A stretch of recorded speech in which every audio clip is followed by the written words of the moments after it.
चालू वर्तमान काळ, चालू वर्तमान काळ। तर विद्यार्थी मित्रांनो, आपण सिंपल प्रेझेंट टेन्स ज्या वेळेला बघितला त्यावेळेला टू बी म्हणजे सहाय्यकारी क्रियापद नव्हते, तर त्यामुळे आपण ते यूज केलेलं नाही। यामध्ये आपण सहाय्यकारी क्रियापद म्हणजे टू बी वापरणार आहोत। तर त्यामध्ये टू बी कोणते कोणते येतील? टू बी तर प्रामुख्याने प्रेझेंट कंटिन्युअस टेन्स मध्ये टू बी हे am, is आणि am, is आणि are, am, is आणि are हे टू बी येतात।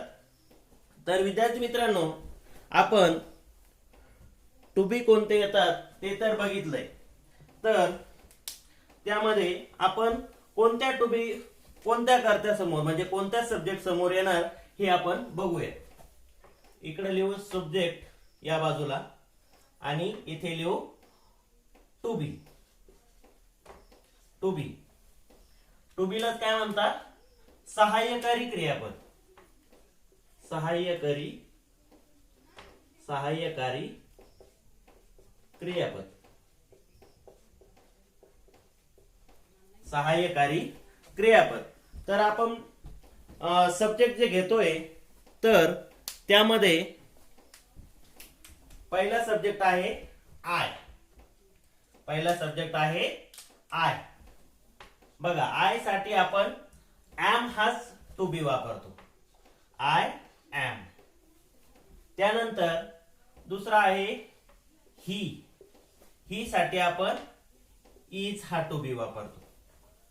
त्याचप्रमाणे शी, शी साठी आपण इज हा टू बी वापरतो।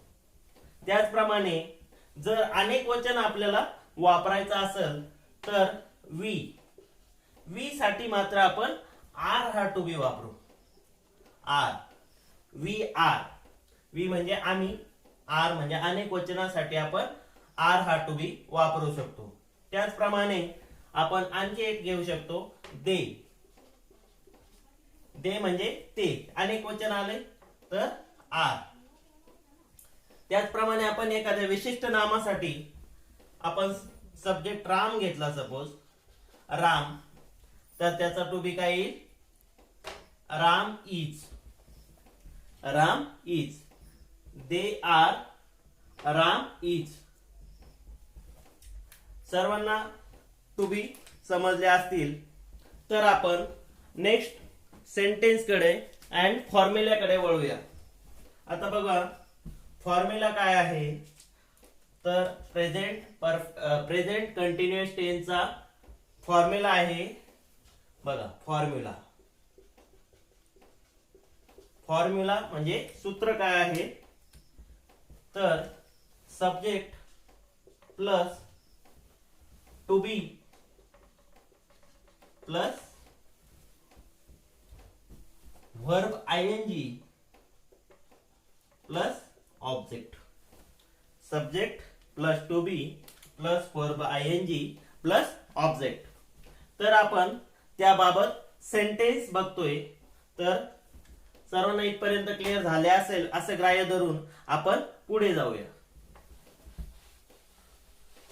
तर मित्रांनो, सेंटेन्स पहिले आपण घेऊया कसा यूज करायचा आहे आणि आपण त्याला मराठीमध्ये आणि इंग्रजीमध्ये कसे सेंटेन्स बनेल हे आपण बघूया। पहिलं सेंटेन्स घेऊ आपण, आय एम रायटिंग। बघा, आय आला, एम त्याच्या पुढे आलेला आहे। आपण ज्या वेळेला जसं आपण सांगितलेलं आहे, टू बी कोणता करता आहे? आय करता आहे। टू बी कोणता आला? आय एम आला। त्याचप्रमाणे सब्जेक्ट प्लस टू बी आपण सूत्राकडे वळूया। सूत्र काय आहे? Subject plus to be plus verb ING plus object. त्याचप्रमाणे आय एम राईटचं वर्ब आयएनजी प्रत्यय येतं writing, write, wrote, written and writing, writing a novel.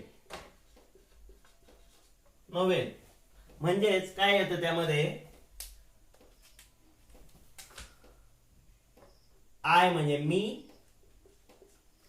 बघा, मी कादंबरी लिहित आहे. इथपर्यंत सर्वांना क्लिअर झाले? मी कादंबरी लिहित आहे. चला आपण रामचं वाक्य घेऊ. एक रामचं सेंटेन्स काय येईल? राम. राम. बघा, राम आला तर आपण तिथे टू बी इज वापरणार आहोत. मगाशी आपण सांगितल्याप्रमाणे इज टू बी येतोय त्यामध्ये. Ram is subject plus verb ING, subject plus to be plus verb ING plus object. Ram is driving a car. बघा, राम हा कार चालवत आहे. राम कार चालवत आहे. बघा, अपूर्ण वर्तमान काळाचे एक्झाम्पल.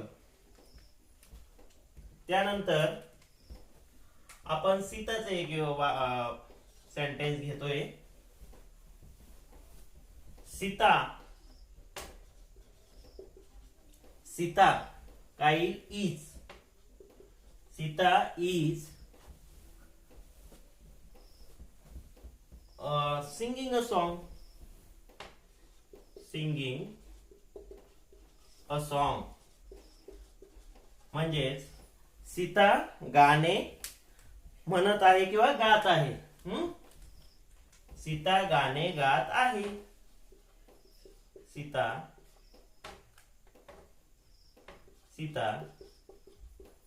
गाणे गात आहे. इथपर्यंत क्लिअर झाले असेल सर्वांना. बघा, आईचं आपण एम वापरलं, रामचं इज वापरलं आणि सीताचं अल्सो इज वापरलं. आता आपण आर चे सेंटेन्स बघतोय. Are. We are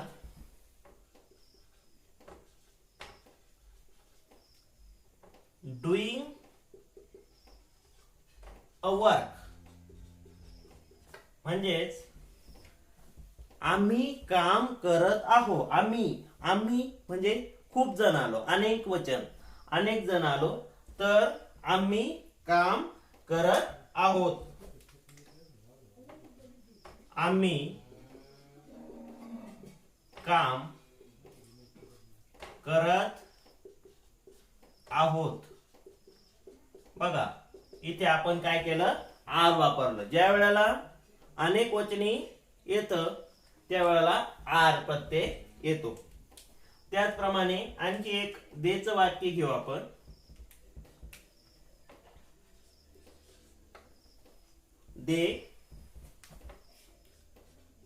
they are looking किंवा वॉचिंग अ मूवी. ते पिक्चर म्हणजे मूवी म्हणजे सिनेमा बघत आहे. ते सिनेमा बघत आहेत असं आपण घेऊ शकतो. बघा, दे आलं, देच्या पुढे काय आले? आर आले. दे आर लुकिंग और वॉचिंग अ मूवी. काय येईल त्याचं? ते सिनेमा बघत किंवा पाहत आहे. ते सिनेमा बघत आहे. इथपर्यंत सर्वांचे क्लिअर झाले असेल. पहिले आपण सेंटेन्स यूज केलेले आहे. I am writing a novel. मी कादंबरी लिहित आहे. बघा, I am Ram is driving a car. Ram हा कार चालवत आहे. त्यानंतर Sita is singing a song. Sita गाणे म्हणत आहे किंवा गात आहे. We are doing a work. आम्ही काम करत आहोत. त्याचप्रमाणे दे आर लुकिंग और वॉचिंग अ मूवी. ते सिनेमा बघत आहे किंवा पाहत आहे या अर्थी आपण घेऊ शकतो. आलं इथपर्यंत लक्षात सर्वांच्या. त्याचप्रमाणे आणखी आपण 5 सेंटेन्स बघतोय.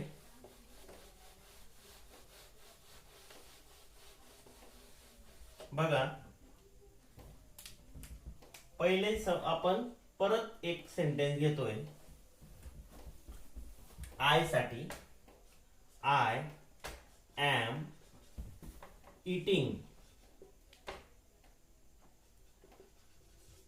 eating a mango.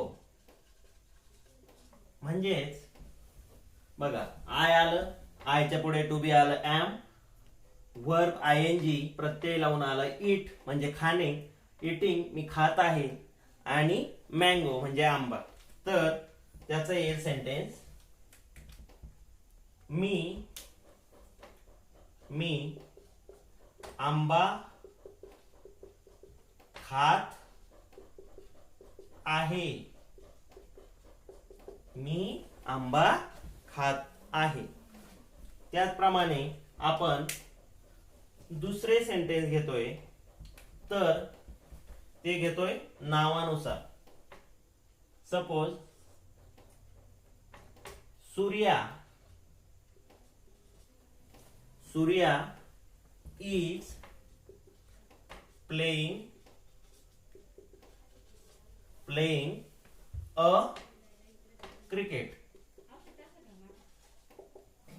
Surya is playing a cricket. बघा, सूर्या क्रिकेट खेळत आहे. आता सूर्याच्या समोर काय आलेलं आहे, इज. त्यामुळे सूर्या क्रिकेट खेळत आहे. सूर्या काय करतोय, क्रिकेट खेळत आहे. त्याचप्रमाणे आपण आणखी वाक्य घेऊ. राणी इज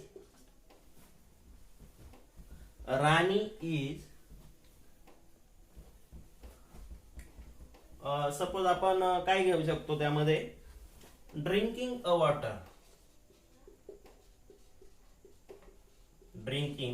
अ वॉटर.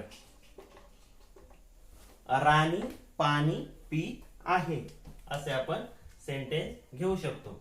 राणी पाणी पीत आहे. आलं सर्वांच्या लक्षात. राणी इज ड्रिंकिंग अ वॉटर. त्याचप्रमाणे आपण वीच आणखी एक सेंटेन्स बघतोय.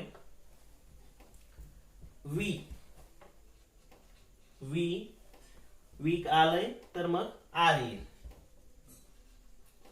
वी आर वॉकिंग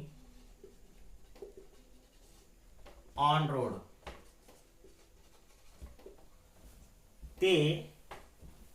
ते रोडवर चालत आहे. बघा, ते रोड किंवा रस्त्यावर म्हणू शकतो आपण. ते रस्त्यावर किंवा रस्त्याने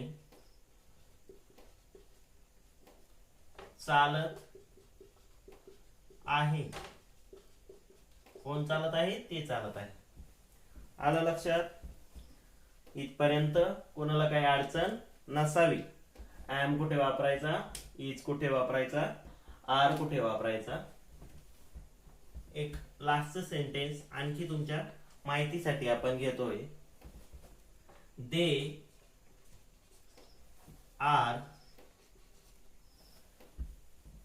they are